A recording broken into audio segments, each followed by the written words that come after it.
And kind of on that point of what you were saying about, you know, having some like struggles in the past with that of like not being able to switch off, like what do you feel are like some other like struggles or dark times that maybe you experienced that like at the time was painful, but now looking back actually turned out to be, you know, a really positive turning point in your life?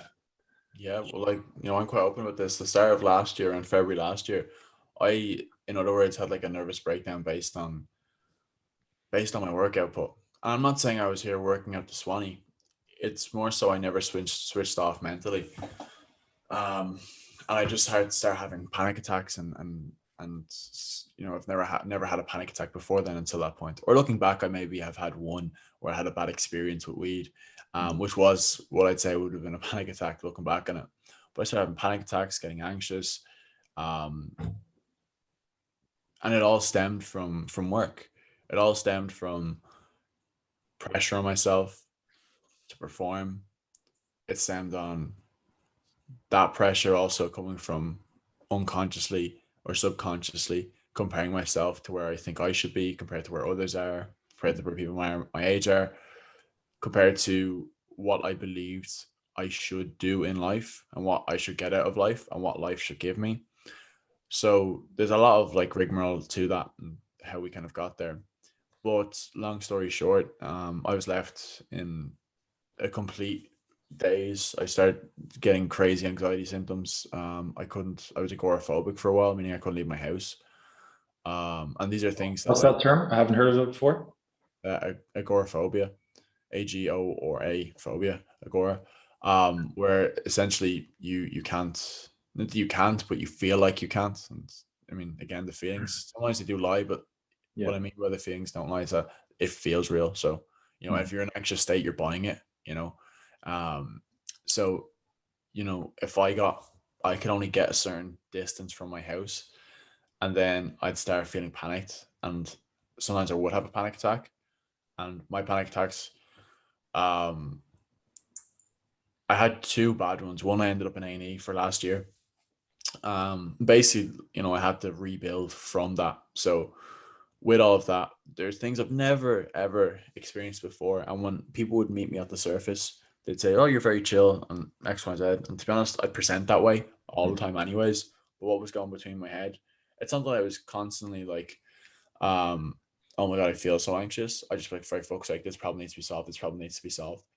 And having ADHD as well, that would make that so much worse. I'd just try and solve every problem in my head constantly, and I'd have so many things juggled in my mind.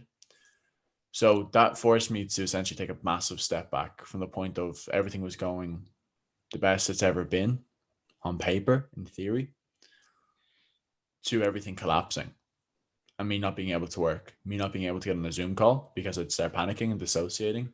And I get really bad like derealization, depersonalization. The only way I can describe depersonalization is if you have ever had a bad experience with drugs before, it's like you're having a bad trip, but you haven't taken anything. So you're so confused. And then you Yeah. start panicking because like, why am I like this? I'm sober. So that all happened in February of 2021, which is 18 months ago or so. And I couldn't properly leave my house until maybe August. So I had a good 6 months of barely being able to leave my house. I could, but I'd have to be sheltered, Mm. or I'd have to get a bus here, or this and that. Um, which was crazy. Like it's mad. So that completely flipped, and that's when decided to change avatar because for once I felt like I understood. Like I'd always say like, and I would feel anxious. I'm not saying like I used to say I felt anxious, but I didn't. But then when you get diagnosed with anxiety disorder, it's night and day. You can't get away from it. So when I had panic disorder, I had anxiety disorder. I say I had like I'm still working through them, but they're not really an issue anymore. Mm. You then start to understand, okay, there's so many people that go through this, and a lot of the time they might be as acute as I was at the time. They might just kind of be coming through, but they don't necessarily need just training and exercise or a nutrition. So I decided to kind of reframe my model. I got big into trauma work. Um, I know you're interested in that stuff too. Yep. the Peter Levine stuff. Then through all that, we kind of came up with all of these, kind of reframed my whole approach to what I do. And I had to also essentially take stock of my whole life and where it was going and the trajectory it was on, and repicture that completely. And also have a sit down with myself and repaint like where does I want to go, but also like who I am as a person. So like I had to kind of reinvent my identity and lean into things that I wouldn't have leaned into before, parts of my personality. And one of the big ones was letting go of any images or any issues I had surrounding my body, because for a while, and still now it's difficult, but I do it. I couldn't really train. So, I just sat there, and for a while my appetite was gone. Thankfully it came back. And then I was eating but not really able to move. When I moved for too long, I get dizzy, like vertigo almost, where I'd literally fall over, or I'd feel faint. But yourself, when your blood pressure's up, you're not gonna faint. So be that. Then I'd panic when my heart rate got over a certain amount. So there was so much work that kind of went through all that. Now we're about 18 months into it now, and it's still not gone, but it's in a position where I can live my life again. I can go travel and stuff like that. And there's one guy, because I remember, who suffered something similar, and he has a kind of page. He's from Dublin. I don't know if you've ever seen it. He's on YouTube as well. He's called From Panic to Paris. Okay, haven't heard of him. He's a guy basically kind of went through something similar with the agoraphobia and panic disorder, and I got lucky. In my eyes, he didn't leave his house or his estate for 10 years. Oh my God, and then one day kind of just went mad and went for a run and just kept on running and felt like he was going to die and all these things.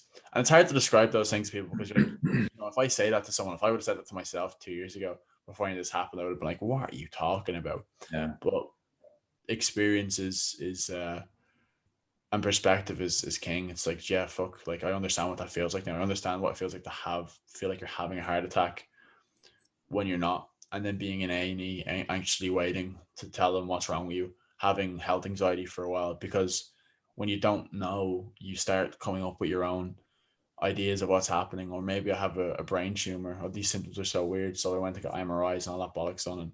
And long story short, we're off the other end of it now, but it's nice to have that experience in a weird way. That's the positive, to be able to take that forward to clients and understand when they say, I'm too anxious to get out of bed today.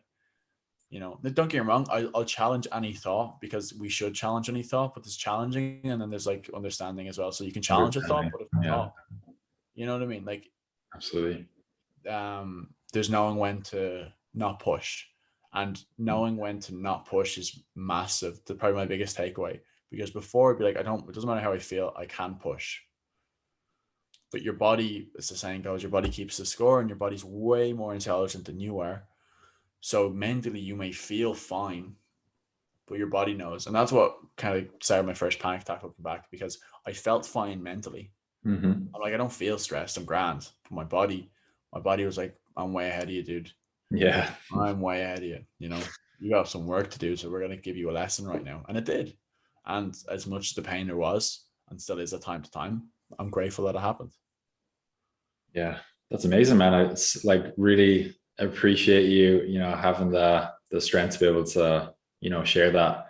It's absolutely amazing. And I think that'll be it's so powerful and helpful for both men and women, but especially for men, because I know personally, allowing myself to be vulnerable and open up about struggling with, feeling depressed sometimes and feeling anxious and, a lot of different things was probably like the hardest thing that I ever had to do. I know there's a lot of men who are in a similar situation where they feel like they can't open up or they can't be vulnerable because they have this preconceived notion that a man is someone who is strong, who is can handle everything themselves, and they don't need help from anybody else. And that's obviously, those traits are important, but then when you don't allow yourself to be vulnerable and you're carrying the weight of the world on your shoulders, it snowballs into something similar to what you've experienced. So yeah, thanks so much for sharing that. It's really powerful.